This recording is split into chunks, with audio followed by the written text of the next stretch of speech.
MDH biryani મસાલા, પારંપરિક બિરયાનીનો અસલી સ્વાદ. असली मसाले साथ साथ MDH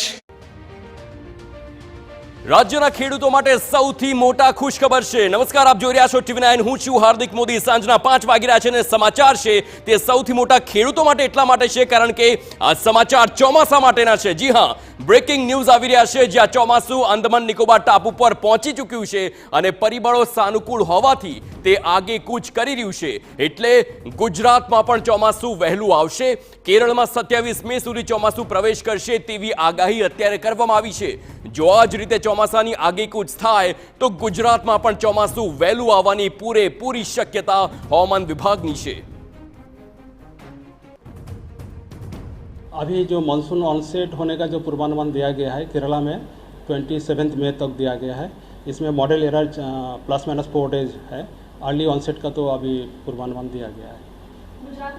इस हिसाब से मतलब प्रोग्रेस करें तो गुजरात में भी अर्ली आगे हम अपडेट करेंगे. अर्ली इनकेस होगा तो हम अपडेट करेंगे.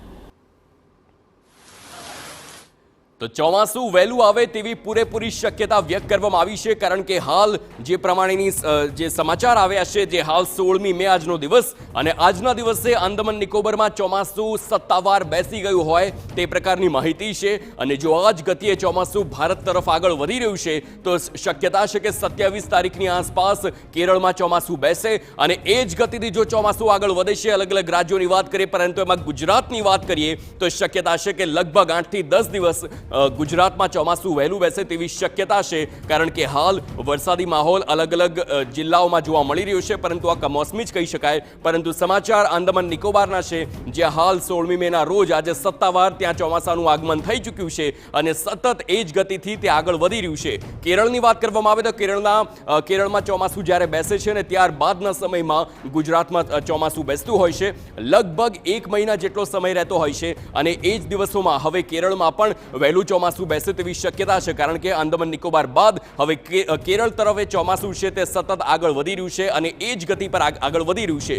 જો આ જ ગતિ બરકરાર રહી તો ચોમાસું ગુજરાત તરફ આ વખતે વહેલું આવે તેવી શક્યતા છે. એક તરફ કાળઝાળ ગરમી અને તેવામાં જો 8 થી 10 દિવસ કે 15 દિવસ ચોમાસું વહેલું આવે છે તો તે ખેડૂતો માટે સારા સમાચાર કહી શકાય.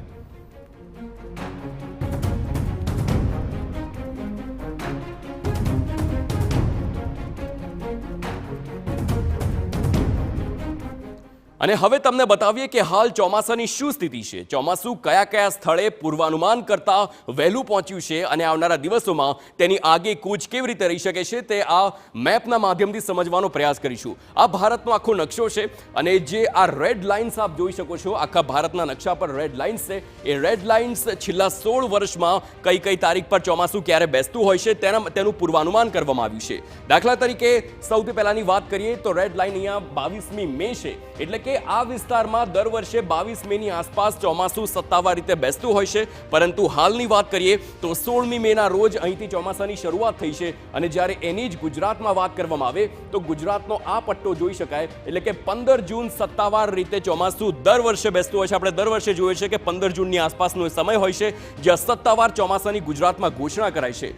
15 જૂન અહીંયા આવે છે અને ત્યારબાદ આપણે અહીં 25 જૂન કહીએ તો 25 જૂન સુધીમાં આખું ગુજરાત હોય છે તે દર વર્ષે તેમાં ચોમાસું આવી જતું હોય છે. આ દર વર્ષની વાત છે પરંતુ આ વર્ષની સ્થિતિ કંઈક અલગ છે અને તેની પર પણ નજર કરીશું. આ બ્લુ લાઇન આપ જોઈ શકો છો. આ બે બ્લુ લાઇન છે અને આ બ્લુ લાઇન હાલની સ્થિતિ દર્શાવે છે. જી હા, એટલે કે 13 થી 14 મેની આસપાસ એટલે કે હાલના દિવસોની વાત હોય 2 દિવસ પહેલાની જ વાત છે. ચોમાસું આ તારીખમાં અને આ જે અત્યારે અહીંયા બતાવી રહ્યા છે અહીંયા વહેલું આવી શકે છે અને ધીમે ધીમે તેની ગતિ વધી રહી છે. અહીંયા જુઓ 15 થી 16 મેની વાત છે. 15 થી 16 મે આ વર્ષે વહેલું છે અને બીજી બાજુ 26 મે છે એટલે કે જે તેનો ગાળો છે તે સતત 10 દિવસથી ઉપર જઈ રહ્યો છે. જો આ જ ગતિથી ચોમાસું આગળ વધે છે તો ગુજરાતમાં પણ લગભગ 10 થી 12 દિવસ ચોમાસું વધુ આવે તેવી શક્યતા હાલ વ્યક્ત કરવામાં આવી રહી છે. પરંતુ આ જે ચોમાસાની વાત છે તે શક્યતા ઉપર આધાર હોય છે. શક્યતા છે કે હવામાન બદલાય તો ચોમાસામાં ફેર પણ પડી શકે છે. ચોમાસું જ્યારે કેરળના કાંઠે પહોંચે ત્યારે તેને ભારતમાં ચોમાસાનો સત્તાવાર MDH કિચન કિંગ મસાલા રસોડામાં હોય તો આપણે કાંઈ પણ બનાવી શકીએ છીએ. રીંગણાનો ઓળો, બટેટા ફુલાવર, ભીંડી મસાલા અને બીજું ઘણું બધું. MDH